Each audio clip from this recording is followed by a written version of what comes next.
క్రీస్తునందు ప్రియమైన దేవుని బిడ్డలందరికీ house of vision international ministries తరపున హృదయపూర్వకమైన వందనాలు తెలియజేస్తా ఉన్నాం. అందరూ బాగున్నారు కదా? మరి దేవుని యొక్క వాక్యం వినడానికి సిద్ధంగా ఉన్నారని నమ్ముతూ ఉన్నాం.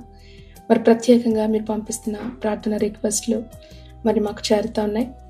మరి మీ అందరి కొరకు సంఘం ఎంతో భారం కలిగి ప్రార్థన చేస్తూ ఉంది. అనేక మంది తిరిగి సాక్ష్యాలు కూడా పంపిస్తూ ఉన్నారు. ప్రభు మిమ్మల్ని అందరినీ బహుగా దీవించి ఆశీర్వదించిన గాక. మరి ప్రత్యేకంగా ఈ యొక్క అనుదిన వాగ్దాన వివరణ పరిచర్య గురించి ప్రార్థన చేయండి. అనేక మందికి షేర్ చేయండి. మరి ఇంకా అనేక మంది జీవితాలలో దేవుడు దీవెనకరంగా ఈ పరిచర్యని ఉంచులాగున. ఈనాటి వాక్యం విందామా? జూన్ మాసం 20వ తారీఖు 2026వ సంవత్సరం. ఈనాటి వాక్య ధ్యానం లూకాసు వార్త 12వ అధ్యాయం 7వ వచనం. మీ తల వెంట్రుకలన్నీ లెక్కింపబడి ఉన్నవి, భయపడుకుడి, మీరు అనేకమైన పిచ్చుకల కంటే శ్రేష్ఠులు కారా? లెక్కింపబడిన తల వెంట్రుకలు లేదా మరవబడిన జీవితాలు దేవుని దృష్టిలో మనం చాలా ప్రాముఖ్యమైన వారం అని తెలుసుకోవడానికి ఈ వాక్యం అద్భుతమైన ఉదాహరణ. దేవుడు మన యొక్క పేరు మాత్రమే కాదంట, మన తల మీద ఉన్న తల వెంట్రుకలు ఎన్నో, వాటి సంఖ్య కూడా ప్రభుకు తెలుసంట. అంటే మనకు తెలియని విషయాన్ని లేదా మనం పెద్దగా పట్టించుకోని విషయాన్ని, మనం పెద్దగా గుర్తించని విషయాన్ని దేవుడు నమోదు చేసే దేవుడు ఆయన. మనం ప్రతిరోజు తలదూకుంటే చాలా తల వెంట్రుకల కింద రాలిపోతాయి.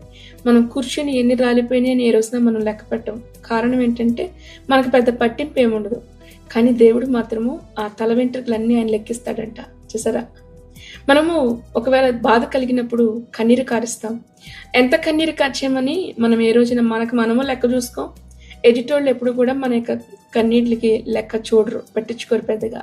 కానీ దేవుడు అంటాడు, ఇదిగో నీ కన్నీటిని నా కవిలిలో నేను దాచాను అంటాడు ఆయన. చూసారా? నిజమే.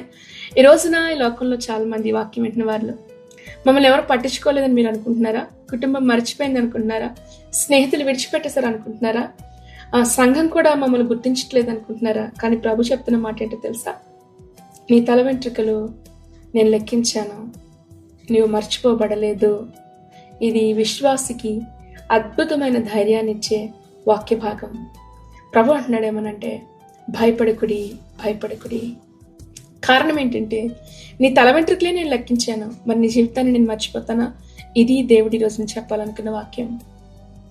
దేవుని దృష్టిలో మీరు ప్రత్యేకమైన వారు. ఇర్మియా గ్రంథం 1వ అధ్యాయం 5వ వచనంలో, గర్భమందు నిన్ను రూపించబడక మునిపే నేను నిన్ను ఎరిగి ఉన్నాను అంటూ ఇర్మియాకి దేవుడు సెలవిచ్చాడు.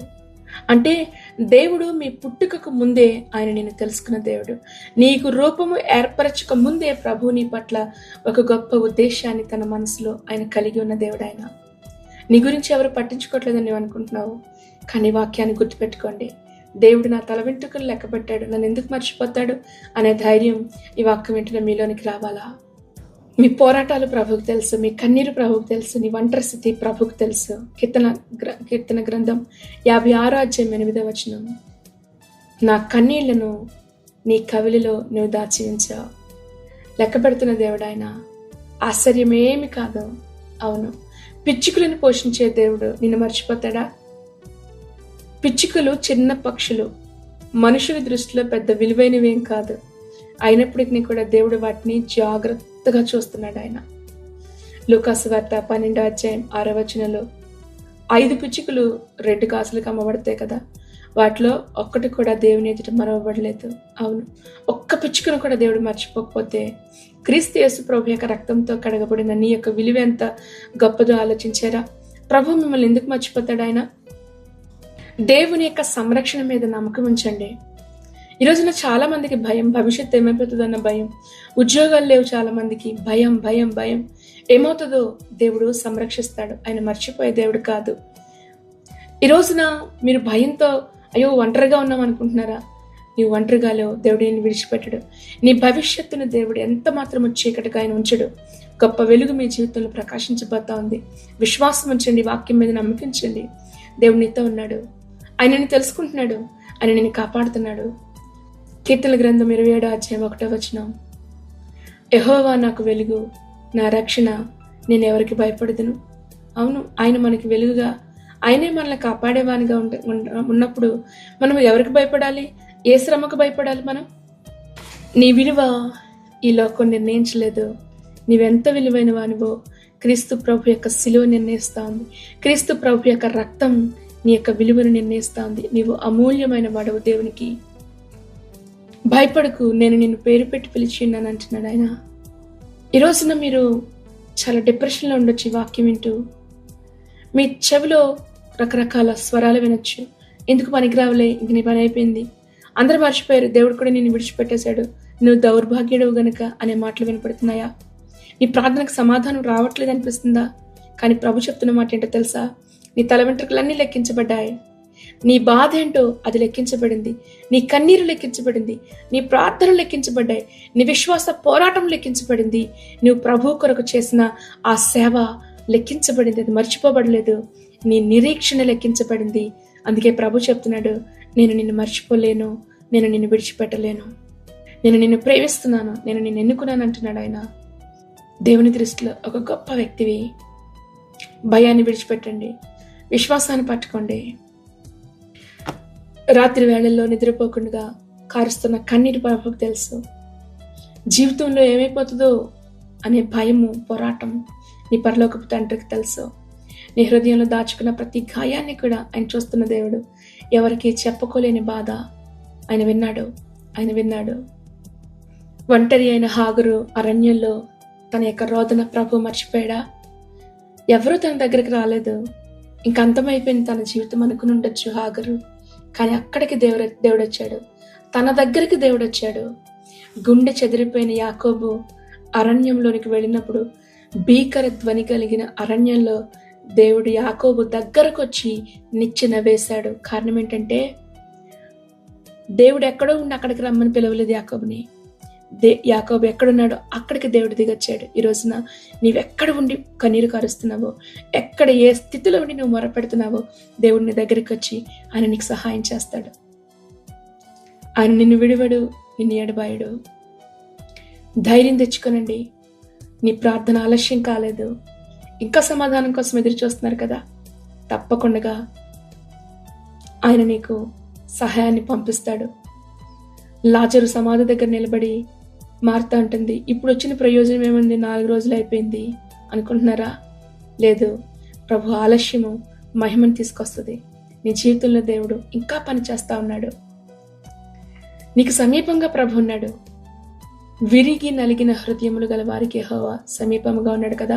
కీర్తన గ్రంథం 34:18 ఈరోజు నీ హృదయం విరిగిపోయింది కదా, అయితే ప్రభు నీకు దగ్గరగానే ఉన్నాడు. ఆయన నీ కన్నీరు ప్రవహిస్తా ఉంది కదా, దేవుని యొక్క చేయి నీ దగ్గరగా ఉంది. నీ నిరుత్సాహాలు, బలహీనతలు అన్నీ కూడా ప్రభుకు తెలుసు.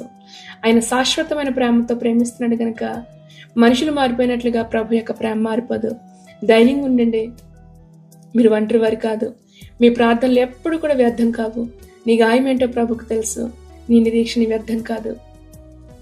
ఈ చీకటి లేదా ఈ రాత్రి అనే ఆ కఠినమైన పరిస్థితులు ఎక్కువ కాలం ఉండవు.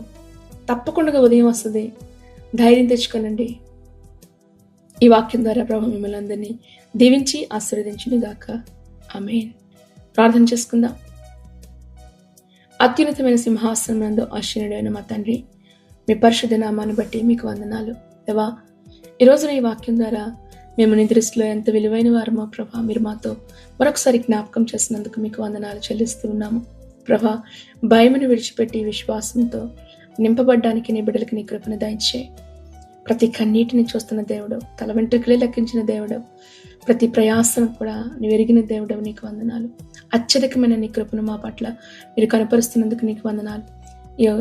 గుండె చెదిరి అధైర్యంతో ఉన్న బిడ్డల్ని బలపరచండి అయ్యా. ధైర్యంతో నింపమని అడుగుతున్నాను. నిరుత్సాహం నుంచి నీ బిడ్డల్ని లేవనెత్తండి.